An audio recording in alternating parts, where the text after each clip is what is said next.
से ऑपरेशन। खबर बलिया से है, जहां दोपहर थाना क्षेत्र के श्रीरामपुर ढाले के समीप बदमाशों ने बुधवार को दिन दहाड़े चाकू मारकर एक व्यक्ति को घायल कर दिया। आसपास के लोगों ने उसे जिला अस्पताल पहुंचाया, जहां उसका इलाज चल रहा है।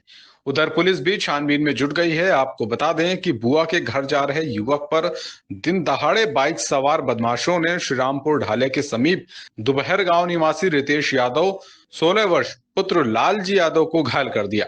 बताया जा रहा है कि इंस्टाग्राम पर किसी मैसेज को लेकर विवाद हुआ था, जिसको लेकर चाकूबाजी की घटना घटित हुई। घायल व आरोपी दोनों एक ही गांव के बताए जा रहे हैं। खबर अमेठी से है, जहां जनपद में लोगों को इलाज की सुविधा देने के लिए जिस अस्पताल का उद्घाटन पूर्व प्रधानमंत्री इंदिरा गांधी ने किया था, वो विवादों में फंस गया है। एक विवाहिता की मौत के बाद अमेठी प्रशासन ने अस्पताल के लाइसेंस को निलंबित कर दिया है। अस्पताल का लाइसेंस निलंबित होने के बाद 1000 से अधिक नर्सिंग और पैरामेडिकल के छात्रों का भविष्य अधर में अटक गया है। वहीं करीब 400 से अधिक कर्मचारियों के जीवन यापन पर भी संकट मंडरा रहा है। आपको बता दें, पथरी का ऑपरेशन कराने के लिए एक युवक ने अपनी पत्नी को अस्पताल में भर्ती कराया था, जहां महिला को ऑपरेशन के लिए एनेस्थीसिया का ओवरडोज देने की वजह से वो कोमा में चली गई। जिसके बाद परिजन महिला को लेकर लखनऊ के मेदांता अस्पताल पहुंचे, जहां डॉक्टरों ने उसे मृत घोषित कर दिया।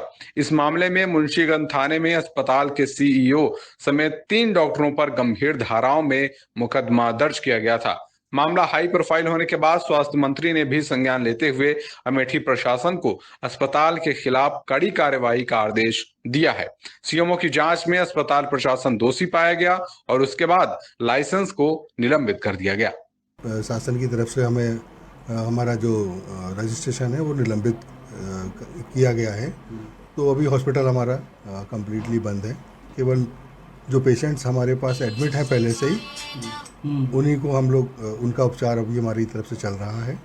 और जब भी वो पेशेंट से डिस्चार्ज हो जाएंगे, उसके बाद ये अस्पताल कम्प्लीटली बंद रखा जाएगा, जब तक कि कोई नया आदेश नहीं आता है। घटना में ये है कि ना एक पेशेंट था जो कि गॉल ब्लैडर स्टोन की सर्जरी के लिए आए थे, और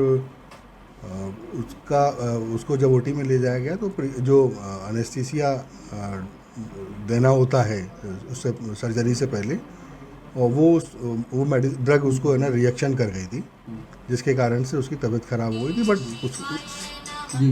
कम्प्लीटली है ना उसी समय उसको है ना उसका रिवाइव करा लिया गया था। ओटी में ही है ना हमारे पास काफ़ी है ना वेल इक्विप्ड ओटी है, और वहाँ पे वेंटिलेटर, डिफिब्रिलेटर सब कुछ वहाँ पे अवेलेबल है। पहले उसको वहाँ पर रिवाइव कर लिया था, उसके बाद उसको फिर ICU में शिफ्ट करवा दिया गया था। बट उसकी पेशेंट की तबीयत लगातार ख़राब होती जा रही थी, तो उसके कारण से उसको आगे हायर सेंटर में रेफ़र करने के लिए एडवाइस किया गया था। और शुरुआत में पेशेंट्स के अटेंडर जो हैं वो तैयार नहीं थे जाने के लिए। जब उसकी तबीयत ज़्यादा ख़राब हो गई तो फिर उनको फिर लखनऊ के लिए वो लेकर गए, जहाँ की उसकी मृत्यु हो गई। खबर चंदौली से है, जहां चंदौली के सर्विलांस स्वाट और नौगढ़ पुलिस को मादक पदार्थों की तस्करी के खिलाफ बड़ी सफलता मिली है। पुलिस ने सूचना के आधार पर एक DCM से भारी मात्रा में अवैध शराब बरामद करने के साथ 2 तस्करों को गिरफ्तार किया है। फिलहाल पुलिस आरोपियों के खिलाफ कार्रवाई करने में जुटी हुई है। वहीं बरामद शराब की कीमत करीब 90 लाख रुपए बताई जा रही है। बताया जा रहा है कि आरोपी धान की भूसी की आड़ में तस्करी कर रहे थे। दरअसल SP डॉक्टर अनिल कुमार के निर्देश पर लगातार जनपद में मादक पदार्थों के खिलाफ अभियान चलाया जा रहा है। इसी क्रम में नौगढ़ पुलिस, स्वाट और सर्विलांस की संयुक्त टीम को चेकिंग के दौरान मुखबिर से सूचना मिली कि एक DCM में धान की भूसी के बीच भारी मात्रा में शराब लादकर लाई जा रही है। इसे बिहार बेचने के लिए ले जाया जा रहा है। सूचना पर टीम ने DCM को जयमोहनी बॉर्डर के पास से पकड़कर रोक लिया। तलाशी में गाड़ी में से भारी मात्रा में अंग्रेजी शराब बरामद हुई। मौके से पुलिस ने 2 तस्करों को गिरफ्तार भी किया और पूछताछ की। पुलिस के अनुसार पूछताछ में अभियुक्तों ने बताया कि वो लोग फर्जी बिल्टी बनवाकर DCM के ऊपर धान की भूसी रख देते थे, अंदर अंग्रेजी शराब रखकर बिहार ले जा रहे थे।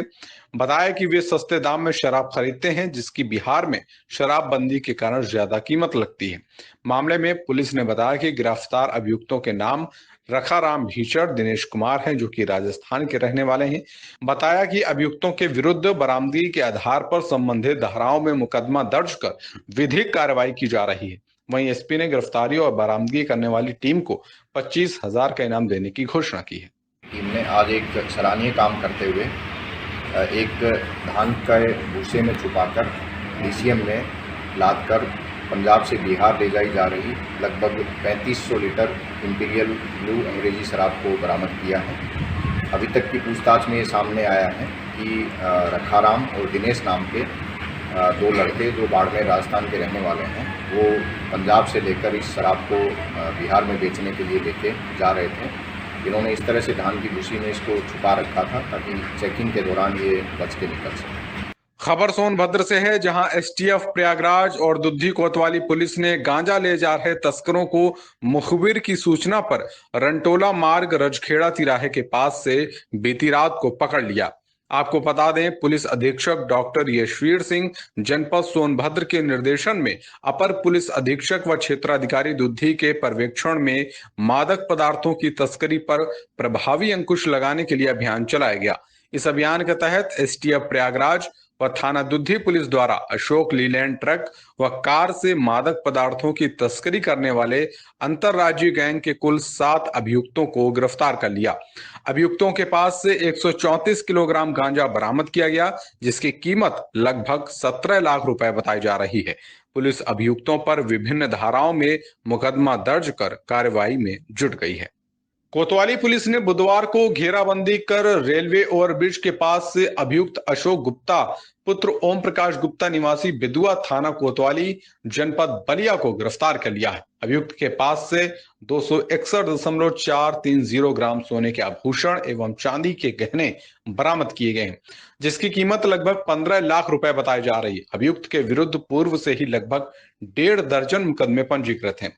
ये चोरी की घटनाओं को अकेले ही अंजाम देता है, इसका कोई गिरोह नहीं है। पूछताछ में अभियुक्त ने बताया कि यह सब सामान चोरी का है, जिसको मैंने अलग अलग समय में अलग अलग स्थानों से चुराया है। थाना कोतवाली की पुलिस को आज एक बेहद शातिर चोर को पकड़ने में सफलता प्राप्त हुई है। उक्त शातिर चोर का जो बहुत लंबा आपराधिक इतिहास है, लगभग 1.5 दर्जन मुकदमों का आपराधिक इतिहास है। आज जब इसको पकड़ा गया तो इससे पूछताछ में यह बात प्रकाश में आई है कि यह अकेले निकलता है और खाली घरों को टारगेट करके उनका ताला तोड़ करके उनमें घुस करके चोरी करता है।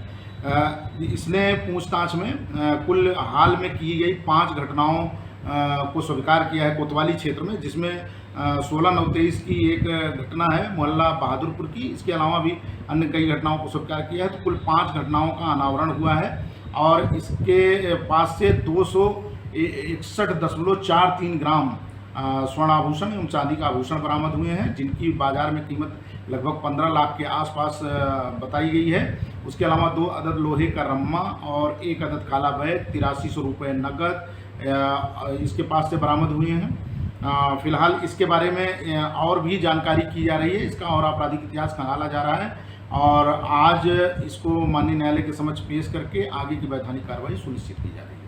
धन्यवाद।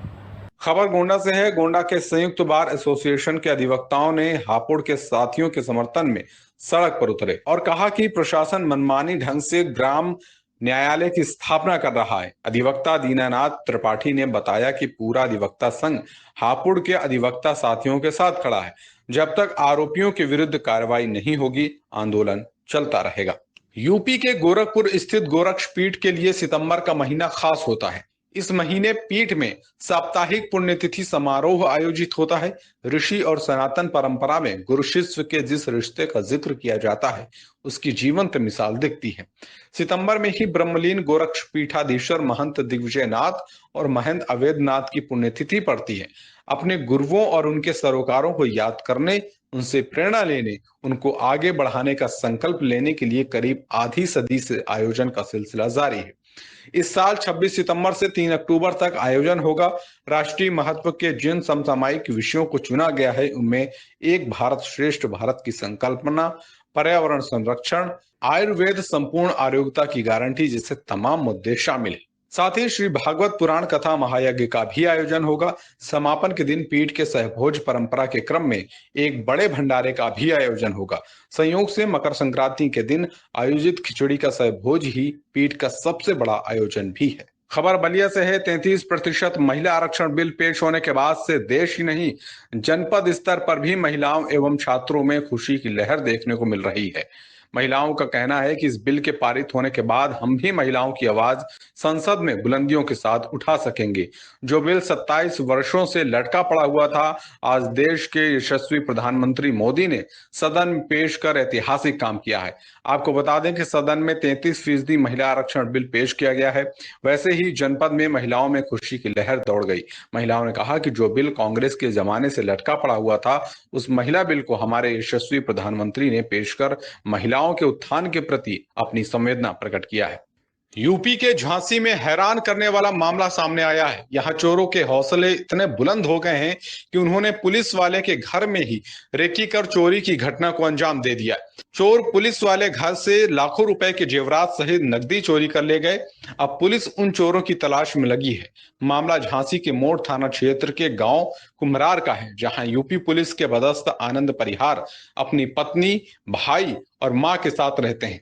वो ललितपुर के फायर स्टेशन में तैनात हैं। परिवार में गमी हो जाने के कारण सभी लोग शुद्धता के कार्यक्रम में शामिल होने गए थे। इसी बीच वो लोग देर रात घर लौटे और सो गए। रात में ही अज्ञात चोर किचन में लगी खिड़की को काटकर घर के अंदर घुस गए। इसके बाद कमरों से सो रहे लोगों की गेट की कुंडी बंद कर पूरे घर को तसल्ली से खंगाला। फिर बगल में बने कमरे में रखी 2 अलमारियों के गेट तोड़कर उसमें रखे दोनों भाइयों की पत्नियों के सोने चांदी के जेवरात और कैश को अपने कब्जे में ले लिया।